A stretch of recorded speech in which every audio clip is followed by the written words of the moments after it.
Calling the meeting for the 3 p.m. joint HHS GVO agenda. Present for HHS committee is myself as chair and Senator Moriwaki.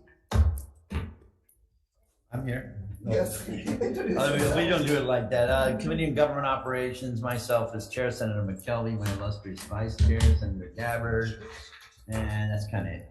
And oh yeah, and I also have as for HHS, I have Senator Shimobukuro. This meeting is being streamed live on YouTube. Your audio, for those on YouTube, your audio or on video, your audio will be muted and video disabled until shortly before it is your turn to testify. Each testifier will have 1 minute to testify.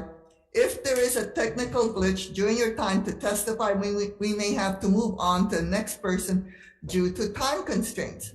I will be reading a list of individuals who submitted written testimony for each measure. We apologize if the closed captioning does not accurately transcribe the names. If you're interested in reviewing the written testimony, please go to the legislator's website.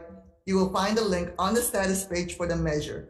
We appreciate your understanding and remind you that the committee does have your testimony that I reviewed, so I encourage you to use your time to either add additional comments or you can stand on your written testimony. First up, HB 977, relating to purchases of health and human services. We have testimony, hold on. We do, we have Keith Reagan, who's right here. Come on up, Bags, Director. Senator Ventura, Chair of the Senator, testimony in support of this measure. Thank you. Okay, thank you very much. Next, we have State Procurement Office in strong support.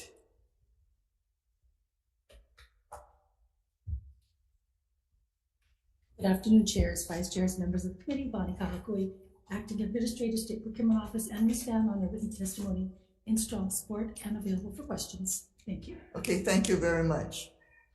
Is there anyone else wishing to testify on HB 977? Members, any questions? Okay, seeing none, I am passing the gavel on to you. Okay, sounds good. The next up in the joint hearing, we have House Bill 978, House Draft 2, relating to purchases of health and human services. First up with testimony is Bonnie Kahakui, Acting Admin for State Procurement Office.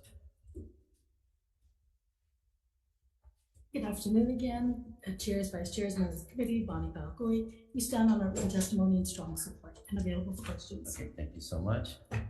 And next up, Keith Regan, Comptroller of DAGS. Chair McKelvey, Chair Senator Ventura, stand on our testimony in support. Okay, deferring to amendments of Procurement Office. That's all I've got for this measure. Is there anybody else in the audience for the world of Zoom wishing to testify? Seeing none, members' questions of either DAGS or SPO. Seeing none, I guess we will recess briefly for decision making. Go ahead, click. You click.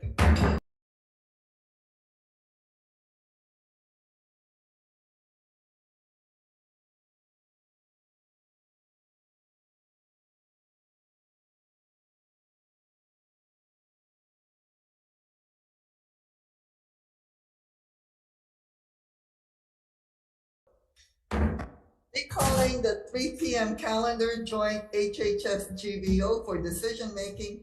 For HB 977 HD1, Chair's recommendation is to pass with amendments. Only amendment would be to make it effective upon approval. Any comments, questions, concerns? Seeing none, Vice Chair for the vote. Chair votes aye. Okay, Vice Chair Aquino is excused. Senator Moriwaki. Aye. Senator Shimabukuro, aye. Senator Awa. Aye. Measure adopted. Okay, thank you. Members on Committee on Government Operations, same recommendation, Senate Draft 1. I vote yes. Vice Chair votes yes. Senator Sam Bonaventura?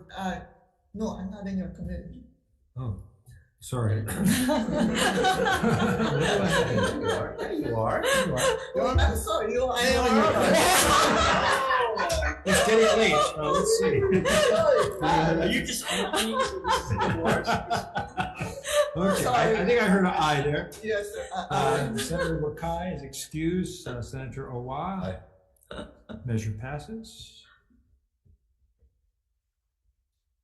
Thank you very much. Next bill on the agenda, since we're lead, was 978. Recommendation in this one is to go ahead and adopt the amendments offered by SPO, which is to simply take out the blank and make the reference back to 103D5.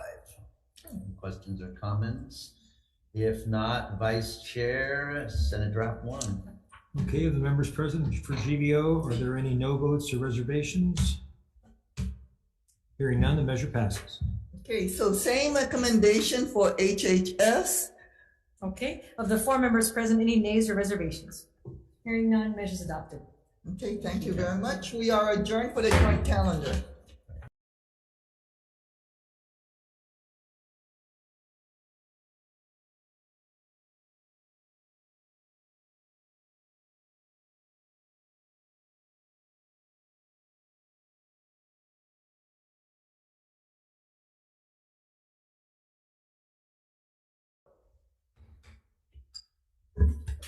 All right, welcome back, everybody. Final decision making for GVO into the second half of the legislative football game on House bills, at least for this committee.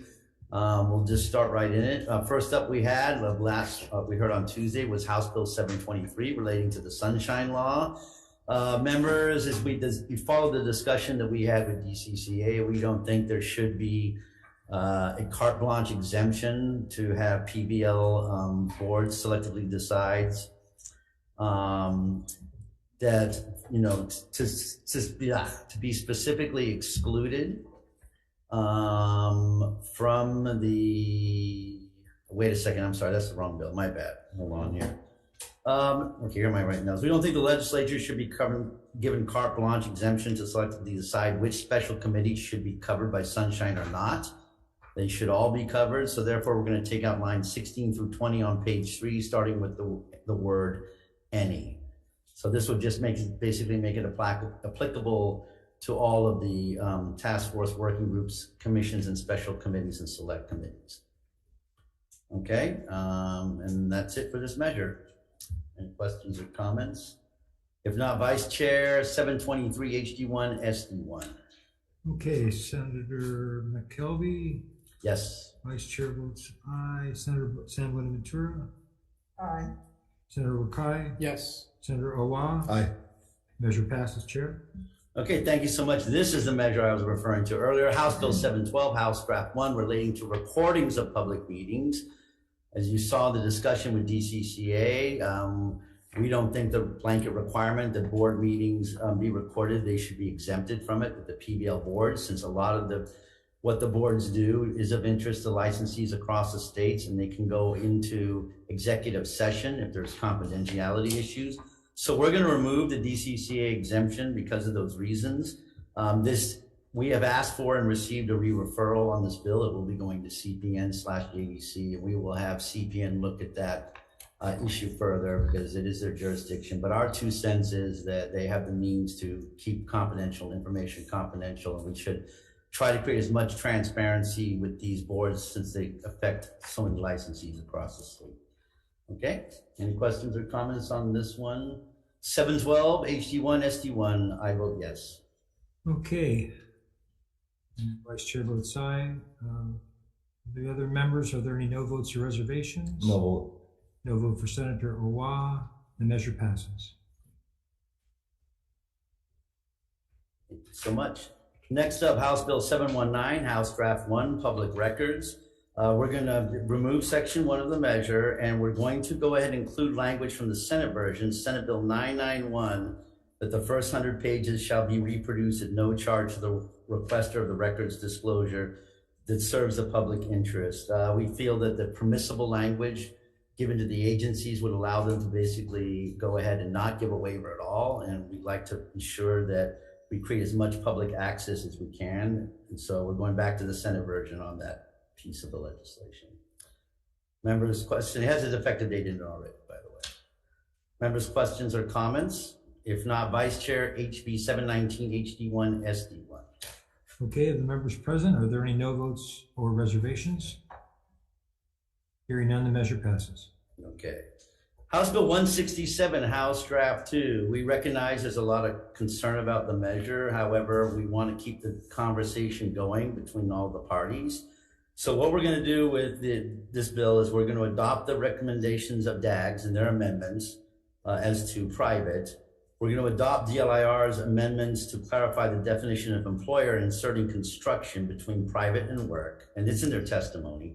And per the testimony of the subcontractors, we will also use the same definition in a timely manner that is used in 103-10.5 with prompt payment. It has a defective date for further conversations on those issues, and hopefully we can continue to get the stakeholders and those with concerns to move closer to some kind of agreement. Members, questions or comments on 167? If not, Vice Chair, 167 HD2 SD1. Okay, of the members present, are there any no votes or reservations? No vote. No vote for Senator Owa. Chair, the measure passes. Thank you so much. Next up, 1145 HD1 relating to equity. The good bill that we'd like to see continue to move. However, we recognize his DAG's concerns. And because of that, we're going to adopt their amendments in section 107-27E on page 5, lines 20 through 21, where feasible and cost-effective state building construction projects bid after June 30th, 2024 shall include universal changing accommodations pursuant to part of chapter 489. And the reason for this is the addition of this amendment will allow agencies to reasonably redesign projects that are already in the process to meet this requirement and minimize the claims for hardship that might come up from contractors due to unreasonable time constraints. And it has a defective date in it already. Members, questions or comments on the changes to 1145? If not, Vice Chair, 1145 HD1 SD1. Chair's recommendations to pass with amendments. The members present, any no votes or reservations? Hearing none, the measure passes. Okay, thank you so much. And finally, House Bill 710 HD1 relating to government. We also had a very good discussion on this one. We kind of agree with Judge Foley that, you know, the original language in the bill of creating the bar creating the bar towards running again was better instead of barring it from public financing. We also note that this measure of the new Class C felony applies to the executive and judicial branches as well. However, they could continue to serve in those capacities where if it occurs in the legislative branch, they would be barred from being able to run or be a legislator for 10 years after. So we're going to basically extend the bar for service for 10 years across all three branches of government to make it equal. Removing section 1 as well. And so, and those are the changes there. And it goes on to judiciary. We'll have judiciary look at this insofar as trying to create an even playing field for the measure and restoring the original content of the measure, which Judge Foley thought is constitutionally permissible. Members, questions or comments? If not, Vice Chair, 710 HD1 SD1. And the recommendation is to pass with amendments. Of the members present, are there any no votes or reservations? Hearing none, the measure passes. Okay, thank you. I believe that concludes the agenda. Aloha.